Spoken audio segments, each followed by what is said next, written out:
hablamos de devoción, no desde un enfoque o una perspectiva religiosa, o sea, porque no se trata de eso, no nos estamos refiriendo a eso, hablamos de devoción como un estilo de vida, como lo explicabas tú. No se trata de seguir ciertas reglas o ciertos pasos o ciertos protocolos. Se trata de tener nuestra mirada puesta en la meta, que es Jesús, y vivir una vida que lo honre y que lo imite. De eso se trata la verdadera devoción hacia el Señor. Pero ¿sabes qué es lo que pasa? Que, como lo decía la definición, es un término que se utiliza mayormente en el ámbito religioso, por así decirlo, o eclesiástico, ajá, espiritual. Pero es que también puedes ser devoto a otras cosas. O sea, puedes tener devoción y no necesariamente hacia el Señor. Puedes tener devoción hacia ti mismo, que a eso se le llama ego. Puedes tener devoción hacia el dinero, que a eso se le llama avaricia. Puedes tener devoción, perdón, hacia otro montón de cosas que al final son una forma de crear ídolos. Entonces, no creamos que el ser devoto significa que necesariamente sos devoto al Señor. Puedes ser devoto a muchísimas cosas porque nuestro corazón es engañoso. Y el poner al Señor en el primer lugar de nuestra vida, eso no es algo que viene por la casualidad, no es algo que viene porque sí, es algo que predecidís todos los días. O sea, lo predecidís y lo decidís y lo postdecidís. Y todas las decisiones habidas y por haber que involucren a poner a Dios en el primer lugar de tu corazón, no es algo que suceda solo porque sí, es algo que lleva trabajo, lleva esfuerzo, lleva intencionalidad. Porque hablemos lo que es, lo más fácil sería poner a otras cosas. Y, ¿sabes? Incluso podemos decir que somos devotos al Señor, pero ¿en qué estás gastando más tu dinero? ¿En qué estás invirtiendo más tu tiempo? ¿En qué estás invirtiendo más tus recursos?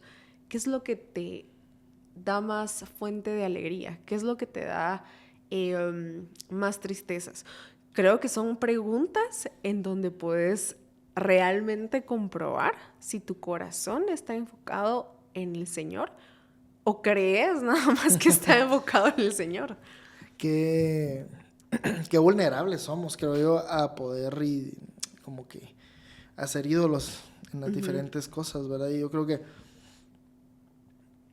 que es algo que tenemos que hacer constantemente, ¿verdad? La autoevaluación y todo, porque sí, lo peligroso es cuando pensamos tener devoción a Dios y en realidad estamos... Yo creo que en el ámbito ya directamente como eclesiástico, ¿verdad? Cuando, como decís tú, cuando somos líderes, somos pastores o qué sé yo, sí peligramos mucho de eso, ¿verdad? Porque uno dice, la Dios me está usando con las personas y todo, pero a veces el ser usado también no quiere decir que estás teniendo o sea, forzosamente una relación con Dios, ¿verdad? Entonces, Claro. a mí me encanta mucho el testimonio de una cantante cristiana, Christine Declare. Creo que la mayoría de personas lo conocen, y si no, pues escúchenlo, que está muy buena. Pero ella, entre su testimonio, cuenta de que en algún momento ella estuvo apartada del Señor, pero sirviendo en la iglesia, ¿va? Entonces, y ella toma como la imagen, ella dice en sus palabras, que me sentía el trapo sucio de Dios, ¿va? Porque ella ministraba desde el escenario y muchos eran renovados, eran sanados y eran, pues, aceptaban a Cristo y todo, pero luego en su intimidad ella decía que se sentía sola, se sentía sucia, porque estaba haciendo las cosas mal. Entonces me impactó mucho esa metáfora, ¿va? Del trapito sucio de Dios, ¿va? Y no es como que sea culpa de Dios, pues, o sea, no hay Claro. nada que ver, sino que en realidad es uno el que decidió. No me cabe duda de que Cristo quiere tener una relación con nosotros, pues, y anhela una relación cercana, pero a veces somos nosotros el que incluso le decimos, no, ahorita no puedo, estoy sirviéndote, ¿va? Y suena bien contradictorio, pero pasa, ¿va? Ahora, saliéndonos del ámbito eclesiástico, creo que también sucede, o sea, a veces cometemos el error y como te digo, somos bien vulnerables a caer en que la vida empieza a las 5 de la mañana, 6 de la mañana, y empiezas, bueno, ¿qué voy a hacer hoy? Va. Y lo que te decía a un principio, es lo primero que está en tu mente, ahí puede que esté tu devoción, va. Claro. Hoy tengo que, no sé, ganar dinero porque necesito pagar las deudas, va. Y no digo que esté mal pagar deudas y todo, pero como repito... Paguen sus deudas. de hecho, hay que pagarlas. Pero cuando nuestra devoción, o sea, cuando nuestra prioridad es, bueno, decir, Dios, gracias, va, porque tengo, porque provees, va, y yo sé que junto a ti voy a poder pagar esas deudas, todo cambia. Entonces, yo creo que sí es algo que tenemos que hacer muy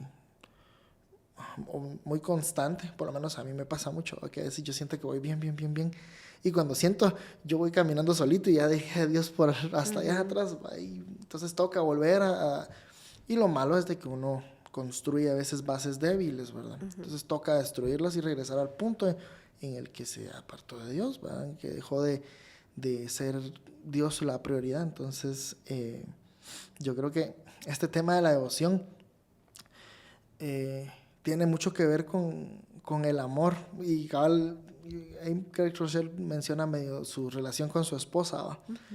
Y es bien... Volvemos otra vez a hablar de la relación con Dios, ¿verdad? Porque a veces sí nos comportamos, y me ha pasado. Llegamos a la intimidad con Dios y solo, bueno, Dios, gracias por el día de hoy, va, Dios, pues, y de ahí... Feliz noche. Y feliz noche porque estoy cansado. Entonces... yo creo que definitivamente no vamos a empezar de 0 a 100, porque todo, ahí sí que todo cambio necesita un proceso, pero lo que Dios ve es la intención del corazón, ¿va? Y cuando uno tiene esa, es como acercarte a tu esposo o a tu esposa, y como cuando se están conquistando, ¿va? Que una simple llamada de 15 minutos, pero uno, no sé, uno de hombre tiene la capacidad ahí de por lo menos ahí de decir cosas bonitas, ¿no? Eso. Entonces, bueno, algunos, ¿no? Okay. Sí, yo diría que algunos, fíjate. Tratemos de... Pero yo creo que de eso se trata, de no importa el tiempo, de nada sirve que estés, como decís tú, orando 2 horas, pero si solo lo estás haciendo o para que te miren o para cumplir, sino que sean 10, 15 minutos, pero que sean efectivos, que en realidad tengas la certeza de que es ese momento... Hubo una conexión entre tu amado y tú, no sé si... Entonces, a mí me encanta ver la analogía, y de hecho la Biblia la menciona, de pareja, ¿va? De esposo y esposa, y uno aprende un montón. Entonces, ahí sí que al final, yo creo que la pregunta iría en la siguiente: ahora, ¿qué sucede si ahorita me estoy dando cuenta de que mi devoción no está puesta en Dios? ¿Qué crees tú? Mira, yo creo que también puedes llegar a esa conclusión por medio de muchas formas. Porque muchos somos devotos hasta que nos tocan la billetera, por ejemplo. Muchos somos devotos hasta que nos tocan la familia, hasta que nos tocan nuestro trabajo, hasta que nos tocan nuestra pareja incluso, hasta que nos tocan mi orgullo. Eso no es devoción. Eso es cualquier otra cosa menos devoción. Entonces, yo puedo decir, el Señor es lo primero en mi vida. Amigo, amiga, pero si no estás diezmando, el Señor no es lo primero en tu vida. El Señor es lo primero en mi vida, pero no estás viniendo a la iglesia, no te estás congregando. El Señor no es lo primero en tu vida. El Señor es lo primero en mi vida, pero si yo no lucho todos los días por apartarme del pecado, el Señor no es lo primero en tu vida. Entonces no caigamos en el autoengaño de creer que tenemos al Señor en el primer lugar de nuestras prioridades cuando vivimos anteponiendo otras cosas. Y es que, ¿sabes? Caemos incluso en decir, con 5 minutos que le dediques al Señor en tu día, mira, ahí te vas. Pero ¿cuánto le dedicamos a las redes sociales? ¿Por qué ahí no escatimamos el tiempo que le dedicamos a las redes sociales, que no es que sean malas, pero es que al final, mira, al día cuánto te tira tu teléfono en promedio de pantalla? A veces a mí me ha tirado, mejor ni les digo, no, pero me ha tirado ponerle 4 horas al día. Eso es media jornada laboral. Y no te voy a mentir ni te voy a decir que me paso 4 horas orando. Entonces, ¿por qué justifico el con 5 minutos que yo hable con el Señor, pero ¿por qué no vengo y digo, tengo 4 horas para scrollear en la pantalla, pero creo que es suficiente con 5 minutos que le dedique al Señor? Porque cuando abro la Biblia lo hago corriendo, ¿ah? Porque cuando vengo a la iglesia estoy, ay, pero ya nos tenemos que ir, hay que ir con la familia, hay que ir a almorzar, hay que ir a hacer el almuerzo, hay que ir al súper, mañana hay que ir a trabajar. ¿Por qué no vivimos con esa misma prisa para todas las demás cosas, incluso buenas, que tenemos? Porque no todo es malo. La familia es buena. Tener una estabilidad financiera es bueno. La pareja es buena. O sea, todas esas cosas son buenas y son importantes, pero no son lo más importante. Entonces creo que, sí, como decís tú, llegamos a la conclusión que definitivamente el Señor no es lo primero en nuestra vida y mi devoción no le pertenece a Él. ¿Qué hago? O sea, ¿cuál es el siguiente paso? Y es ahí en donde llega el título de este libro, Predecidir. Porque al final todo es una decisión. Yo decido acercarme al Señor en el día a día, yo decido hablar con Él, yo decido abrir su palabra, yo decido no hacerlo. O sea, incluso aunque yo diga, ay, no quiero hacerlo, pero con el estarlo aplazando, eso ya es una decisión. Entonces creo que tenemos que empezar por hacernos responsables de nuestra vida.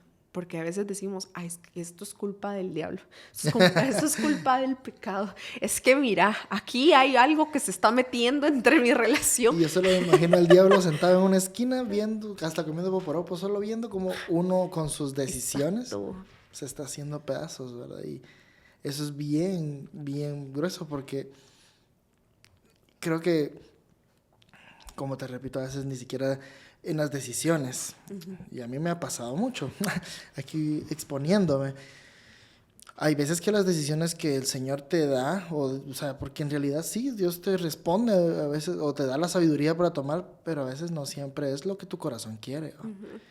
Y sí recuerdo un par de veces, más que todo cuando uno está adolescente, ¿verdad? No tan adolescente, pero sí más joven. Uno dice, yo me recuerdo, fíjate, y lo voy a compartir así muy, siendo muy vulnerable, ¿va? Yo me acuerdo que en algún momento yo estuve metido en una relación que todo mundo, mira, solo faltaba que mi perrito dijera, mira, ahí no es, ¿va? Sí fue muy, ahí sí fue con una persona que nos hicimos mucho daño, o sea, fue mutuo, ¿verdad? Y solo pérdidas. Solo pérdidas, la verdad, yo hubiera evitado hacerle mucho daño a ella y yo también me hubiera evitado bastante, ¿va? Entonces, pero yo sí recuerdo que, mira, fue de la temporada en que Dios más habló a mi vida, pero el problema era de que lo que hablaba no era lo que mi corazón quería, ¿va? Y terminé hasta que ya era un punto en el que ya era o salís ahí o no, solo salís de ahí porque no. Pero, y hasta ese punto ya entendí, sí, ¿verdad? Entonces esta es la repercusión de no tomar las decisiones conforme a lo que Dios te dictaba. Entonces, lo malo es de que uno, mientras eso sucede, uno pelea con Dios, uno se encapricha, uno dice, ay, es que, ¿y por qué, va? Entonces, yo creo que ese por qué, ya eso es lo que quiero llegar, es bien peligroso. Muchas veces uno trata de buscarle un por qué al por qué, a lo que Dios te dicta o a lo que Dios pone en tu vida. Y en realidad hay veces en los que solo te toca, y me pego, como te digo, el libro me encanta y te comparto que no soy muy bueno para la lectura y los libros de Craig Rochelle son bien, como bien amistosos, el lenguaje es bien amigable, entonces, pero él menciona, o sea, uno, no me acuerdo si es en el libro, pero yo lo escuché hace poco, pero uno no pide uno maneja un carro solo porque ahí está, uno no está como viendo el manual y viendo, y al final, por eso a veces uno comete muchos errores cuando, no sé, mi amigo, los mecánicos me entenderán y a veces uno comete errores al manejar, ¿verdad? Pero a lo que voy es de que uno quiere tomar control de su vida sin consultar al que tiene el manual de nuestra vida, que es Dios, ¿verdad? Exacto. ¿Y qué pasa? De ahí viene uno y quiebra algo y dice, Dios, ¿pero por qué, va? Entonces es porque no me estás escuchando, yo solo me imagino así, va. Entonces, a lo que voy es que creo que esta devoción también tiene que ver con incluso renunciar a lo que nosotros queremos, ¿no? Definitivamente. Renunciar a lo que tu corazón te dicta. Y parecerá como algo, no sé si como, ay, no sé, como sacrificarte, pero en realidad, o sea, como que estuvieras haciendo como sacrificando lo que querés. Y no es así, en realidad la voluntad de Dios es buena, agradable y perfecta para, o sea, Él tiene buenos deseos para ti. Lo que pasa es de que uno es el que a veces no entiende, ¿verdad? Entonces,